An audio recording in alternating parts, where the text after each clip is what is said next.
aquí hemos estado trabajando, diríamos, con una visión ligada a la visión eurocéntrica, digamos, ¿no? Hemos estado trabajando y analizando la filosofía surgida en Occidente desde la academia eurocéntrica, influenciada en esta concepción de que la filosofía se inicia con Grecia, y desde allí hemos ido desarrollando las distintas épocas, las distintas miradas de la historia.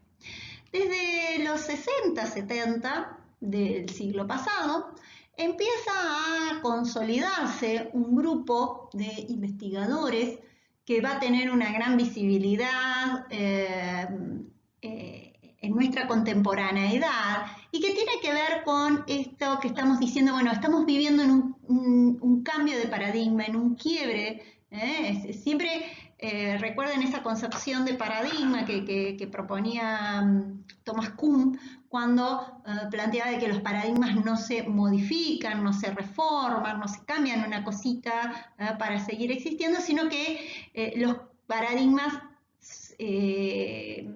y el desarrollo de la ciencia se iría dando a partir de quiebres de paradigmas, ¿no? Es decir, cuando un modo de comprender el mundo, la sociedad, ya no da respuesta. Entonces aparece otro modo de comprender. No estoy obviamente capacitada para decir que ya estamos en un nuevo paradigma, pero sí lo que vivimos en los cambios del lenguaje, en nuestra cotidianidad, es este asumir, este hacer cuerpo, este hacer cotidiano, la manera de que el modo de comprender el mundo, tal como lo veníamos viendo, ya no es el que nos sirve, no es el que vamos a utilizar, y ya se está proponiendo, y por eso me fui a este que se llama giro decolonizador, que retoma un poco todos estos estudios influenciados por las narratividades que marcaron los estudios culturales, las influencias de los estudios culturales, en una relectura de estas prácticas de borde, decíamos, pensamos en Williams, pensamos en Thompson, ¿no? Pero por el otro lado también en lo que fueron las teorías de la dependencia, para pensar cómo hacia los 60-70 se empezó a reflexionar y se observó qué había pasado económicamente con este capitalismo que había construido esta idea de desarrollo, subdesarrollo, de países dependientes, ¿no? Y por el otro lado, el surgimiento de lo que fue la teología de la liberación, pensamiento que tuvo grandes aportes en nuestra región a partir de distintos modos de comprender el pensamiento teológico que va a generar también una nueva manera de comprender la filosofía y a lo que se llama filosofía de la liberación que propone Enrique Dussel, del que nosotros vamos a leer este texto, ¿no? Dentro de la filosofía. Él lo que va a plantear es este texto, se llama 7 hipótesis para una estética de la liberación, ¿no? Es decir, Enrique Dussel, un filósofo argentino, actualmente residente, exiliado y residente y docente de la Universidad Autónoma Metropolitana en México, y que analiza nuestra contemporaneidad y conforma este grupo de pensadores, de colonizadores, que conforman este giro decolonizado, ¿no? Hablar de este giro, de de esta nueva mirada para pensar las distintas disciplinas. Por eso decimos que es interdisciplinario. Y aquí la importancia de los textos de un autor peruano que se llamó Quijano, ¿no? Aníbal Quijano. Voy al próximo imagen. Entonces, la propuesta, y creo que una imagen habla más que 1000 palabras, está representada por esta imagen que todos deben conocer, todas deben conocer, que es esta imagen de América Latina invertida. Una América es una imagen del pintor uruguayo Jorge García. Es del 43, ¿no? Es de este marco de poder volver a pensar, y por eso la importancia epistemológica, ¿no? Es decir, ¿qué sería? ¿Cómo construyo el pensamiento? ¿No? Cuando se propone la decolonización del saber, decíamos que no solamente se domina por la fuerza, sino que se domina por el convencimiento, ¿no? Y nuestra manera de comprender el mundo y de observar de registrar ese mundo, de comprender, tiene que ver con este aparato epistemológico, ¿no? Aprendido, incorporado, y que decíamos, una posmodernidad que ha generado una puesta en discusión de ya no esa verdad única, esa verdad de la modernidad, ¿no? Pero la posmodernidad, y tal como lo expresa Dussel, siguió siendo eurocéntrica, ¿no? Es decir, la posmodernidad puso en discusión el discurso de la modernidad, las narrativas, los metarrelatos de la modernidad, sin cuestionar la racialidad, el eurocentrismo de la modernidad, ¿no? Es decir, pone en discusión la concepción de verdad, pone en discusión la concepción de bien, pone en discusión la concepción de poder, ¿no? Es decir, todo ello abreva, construye un marco, un clima que beneficia, en donde hay un ida y vuelta con respecto a esta propuesta del giro decolonial. Es decir, sería contrafáctico, pero no podemos pensar en este contexto sin haber pensado en cómo estas promesas, estas grandes promesas de la modernidad no hubieran entrado en crisis y en cuestión. Si bien Dussel plantea de que ya ellos venían planteándolo, perdón por la redundancia del término, ya ellos venían proponiendo poner en duda la modernidad. ¿Por qué? Porque la modernidad va a ser comprendida como, decir modernidad es decir eurocentrismo, Europa como centro, no solo como centro económico, sino como centro que instala el modo de pensar, se consolida en este proceso que se da en la conquista, ¿no? Entonces, el siglo XV, el inicio de una modernidad y acá irían los guioncitos, diríamos, una modernidad capitalista, una modernidad conquistadora, ¿no? Eurocéntrica, ¿no? Y en donde la racialidad, la raza, ¿no? pasa a ser el elemento configurador, ¿no? de esa otredad, ¿no? Entonces, y acá estoy remitiéndonos a textos de Aníbal Quijano, Rita Segato, para decir una autora contemporánea, poder pensar,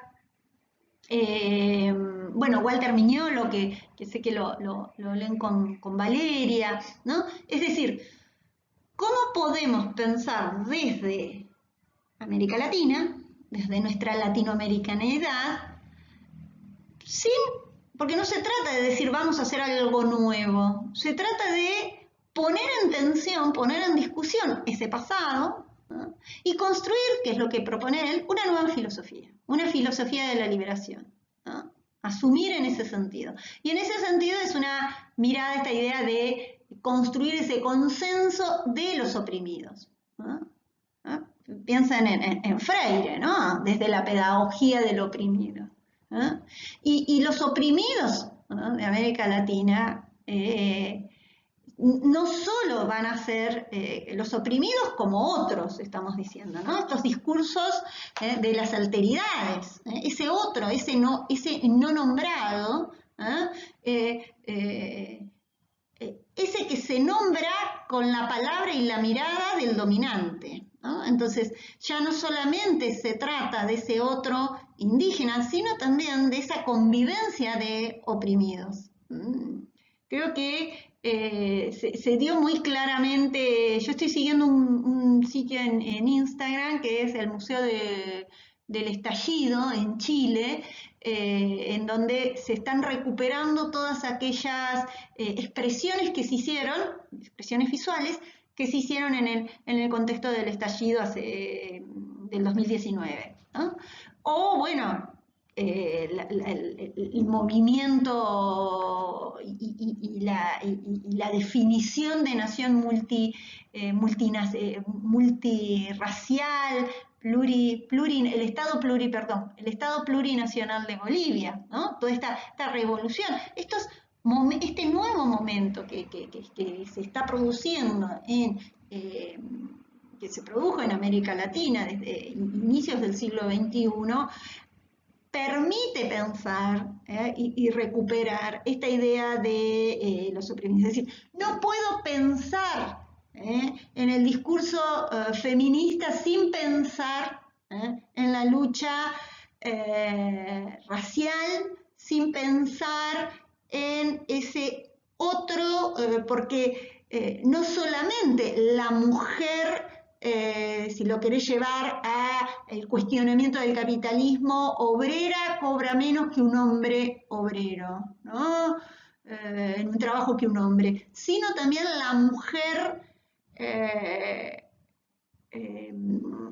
indígena no tiene la misma accesibilidad a trabajo que una mujer huinca, podríamos decir, ¿no? Entonces, si no pensamos como bloque esta idea de los oprimidos, es una manera, diríamos, burguesa de pensar estos movimientos, ya sean feministas o ya sean, ¿no? Hasta incluso pensar en las clases sociales, ¿no? Entonces, aquí en América Latina, y como proponía Quijano, creo que el concepto central de otredad es el concepto de raza, ¿no? Entonces, en ese marco estamos repensando y nos están invitando desde este giro decolonizador. Sigo en la próxima porque me extendí. Esta corriente plantea, por un lado, un reordenamiento de la historia, ¿no? Es decir, en torno a este concepto de colonialidad del poder que propone Aníbal Quijano, parten, ¿no?, de una proposición que se encuentra difusamente presente a partir del momento de esta imaginación histórica en donde se enuncia esta idea de que, va a decir Quijano, ya no solo Europa construye, descubre América, esta idea del cubrimiento y de descubrir, sino que lo que dice Quijano es América inventa Europa, ¿no? Es decir, Europa no era Europa, no era esta Europa dominante, esta Europa occidental dominante, esta mirada eurocéntrica, ¿no?, con ese propio pasado al que apela como ese pasado clásico, sino es a partir de este momento que se consolida en esa modernidad, ¿no? Entonces, ya este reordenamiento de la historia, ¿no? Implica que junto con, es decir, el capitalismo no sería capitalismo sin América, ¿no? Porque es aquí en donde se produce todo este proceso de extracción, ¿no? De una materia prima que le permite un ingreso de un capital, ¿no? En Europa para este desarrollo del capitalismo. Entonces, toda esta economía colonial es una economía capitalista, ¿no? En ese sentido, ¿no? Fíjense que de lo que estamos planteando, de lo que estamos hablando, es justamente de poner en tensión y de revisar, de reordenar esa historia desde otra mirada, ¿no?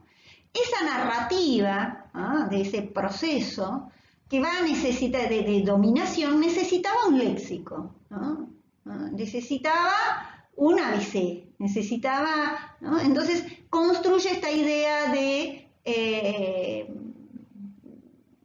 un continente que era dominado, descubierto, nombrado, ¿no?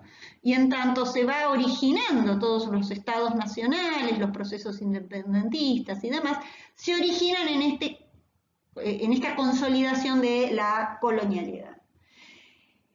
Ojo con que también aparecen los estudios postcoloniales. Y acá hay una divergencia, me parece importante marcar, porque los estudios postcoloniales tienen mucho que ver con las reflexiones que van a hacer los pueblos en las zonas asiáticas, en las zonas africanas, ¿no? Es decir, que también han sufrido y sufren procesos de colonización, ¿no?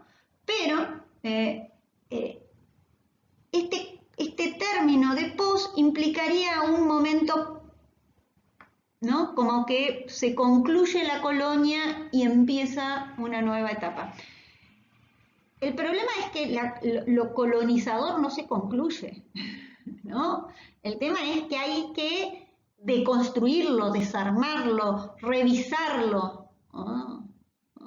Entonces, en este sentido, lo decolonial es poner en cuestión la categoría, ya no pensar desde la relación centro-periferia, ya no pensar en un orden único de mundo, ¿no? que organiza, sino repensar desde otra perspectiva. Y es esta perspectiva crítica, decolonial, para lograr así construir un nuevo proyecto, que es el proyecto de liberación, ¿no? Que es el que va a proponer, ¿no? Entonces, en ese sentido se oponen, diríamos, y Quijano lo explica claramente, y Mignolo y Segato creo que son muy claros contemporáneamente, en esto de que ya no estamos hablando de subalternidad, como se habla de los estudios subalternos, hay toda una corriente, Spivak, ligada en especial a los estudios en la India, sino de un protagonismo, es decir, ya tenemos que dejar de ser ese lugar de otro para pensarnos en que nosotros tenemos que definirnos como nosotros, sin las estructuras que nos definen del otro, ¿no? Es decir, por eso hablo de el quiebre epistemológico que propone este giro decolonial, ¿no? No es una simple reforma o revisión, sino es cambiar la manera de comprender, ¿no? Y en eso, obviamente, que implica modificar concepciones de verdad, modificar concepciones y categorías. Y en esas concepciones de categoría, de redefinir categorías, poner nuevas categorías, ¿no? Es que la propuesta de una estética de la liberación tiene que pensarse en esos dos momentos, ¿no? Por un lado, retomar lo existente, ¿eh? Para criticarlo y para construir algo nuevo. Y en ese sentido es lo positivo de la propuesta. Eh, Escuchándolas me parecía, vamos a hacer una lectura de la hipótesis cuarta, ahora se los especifico porque ahí es donde van a encontrar ejemplos. La hipótesis quinta, que se va a poder vincular, y la hipótesis sexta. Vamos a leer esas tres hipótesis. Las primeras por ahí no sé hasta dónde está Kant. Bien. La hipótesis cuarta que yo les recomiendo habla de la mutua determinación de los campos estéticos y los campos prácticos.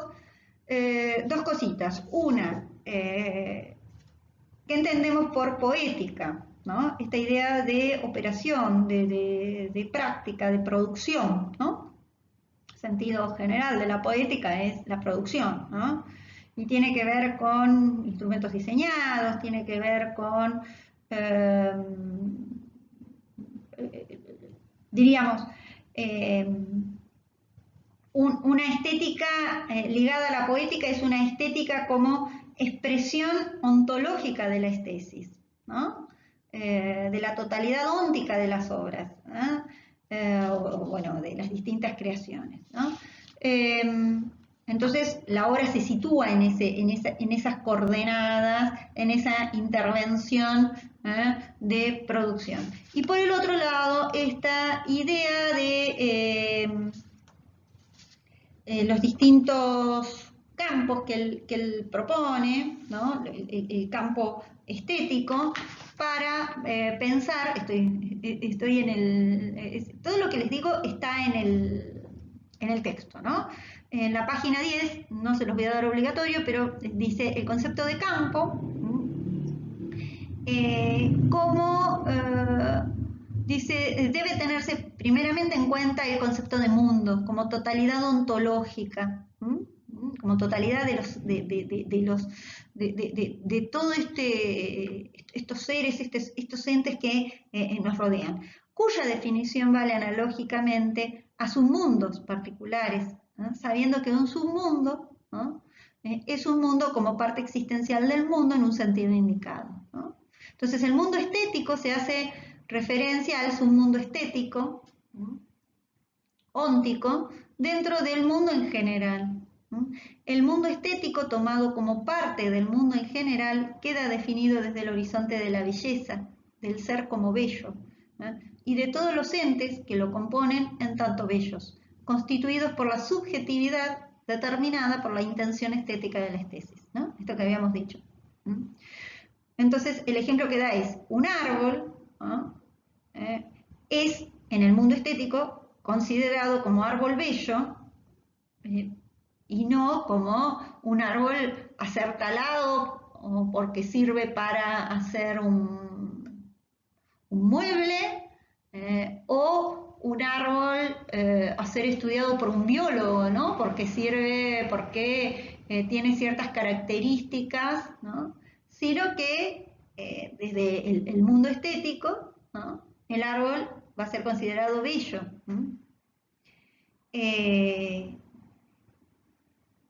Desde otro campo, o, qué sé yo, el económico podría ser, si es caro o barato, ¿no? Ahí lo estaría valorando, ¿no? También al árbol, pero desde otra perspectiva, ¿no? Entonces, en el campo estético, los entes serán bellos o sin valor, es decir, con o sin valor estético, si quieren, ¿no? Forman, por su parte, una totalidad sistémica, como veremos, en el caso de una cultura, pero deseamos indicar otro aspecto, la distinción por su contenido o por la constitución del campo desde su aspecto en las múltiples manifestaciones fenomenológicas de la cosa bella. No es lo mismo la propiedad física del color que del sonido. Son propiedades físicas distintas. Entonces ahí habría subcampos, ¿no? La estética se puede especializar, ¿no?, en distintos campos o subcampos, ¿no?, pero en todos habla de la cosa bella, ¿no? Puede ser la belleza del color, puede ser la belleza del sonido, puede ser la belleza del perfume, puede ser, ¿no? Entonces, desde estos campos, ¿no?, lo determinan las distintas posiciones de la especies, ¿no? Es decir, sobre qué eje de sensibilidad pongo en juego. Pero no es solo la sensibilidad, ¿no?, sino que es una sensibilidad inteligible, ¿no? Entonces, desde ahí es que aparece esta idea de un campo estético en el que habría distintos subcampos, como propone él, un campo estético como el conjunto de estos objetos, ¿no?, que yo los miro desde esa sensibilidad, y que yo los miro desde esa idea de lo bello, ¿no? Esos subcampos estéticos, por ejemplo, puede ser el color. El subcampo de color lo voy a ver en la pintura, pero también lo puedo ver en, qué sé yo, en la escultura, ¿no? Ahí puedo tener un subcampo. Otro subcampo puede ser el sonido, que lo puedo ver en la música, ¿no? Otro subcampo puede ser el cuerpo humano, ¿no?, en el caso de la danza, ¿no? Pero también puedo verlo en el teatro, ¿no?, este subcampo, ¿no? Qué sé yo, el hecho de la comunicación, que esa comunicación sea bella en un texto escrito, el campo de la literatura, ¿no? Entonces, ahí aparecerían estos distintos subcampos o ejes que pertenecen a esta idea de la estética, ¿no? Entonces, la estética, ¿qué quiere definir? La poiesis, la necesidad sí o sí de hablar sobre obras, y esas obras que van a estar en un modo de presentarme en el mundo, un modo de convivir en ese mundo, pero desde la mirada estética. Se entiende, ¿no? Es decir, no es que, sino que hay una manera específica, ¿no? Hay una, y en eso es que va a hablar de estos campos estéticos, ¿no?, y los campos prácticos. Entonces acá aparecen estas dos dimensiones, ¿no?, entre la ética, que tiene que ver con cómo nos relacionamos los hombres, y la estética, que tiene que ver con cómo valoramos esos objetos desde este vínculo con lo bello, ¿no? Entonces, les dejo la cuarta hipótesis, y luego es bastante bien explicada. La quinta, ¿no?, en donde habla de este esteticidio, ¿no?, que produce el tipo de belleza greco-moderna eurocéntrica de las estéticas coloniales, ¿no? El término de esteticidio lo retoma de Boaventura de Sousa Santos, ¿no?, para hablar justamente de que no reconozco, de que el otro es bárbaro, ¿no?, por lo tanto no tendría belleza, ¿no? Esa visión, desde ahí la mirada eurocéntrica. Y la última hipótesis que les dejo para leer, que es la sexta, que es de la descolonización a la estética, de la estética a la estética de la liberación. Entonces, dice, bueno, la descolonización, que incluye la negatividad, y después de eso viene el momento positivo, que es la liberación, que es la propuesta, ¿no?, que era lo que decíamos. Entonces, ¿cómo hacer esta estética de liberación? ¿Cómo salirnos, ¿no?, de ese eurocentrismo estético? Pero ya no quedarnos en ese momento negativo, sino quedarnos en una nueva propuesta, en una positividad.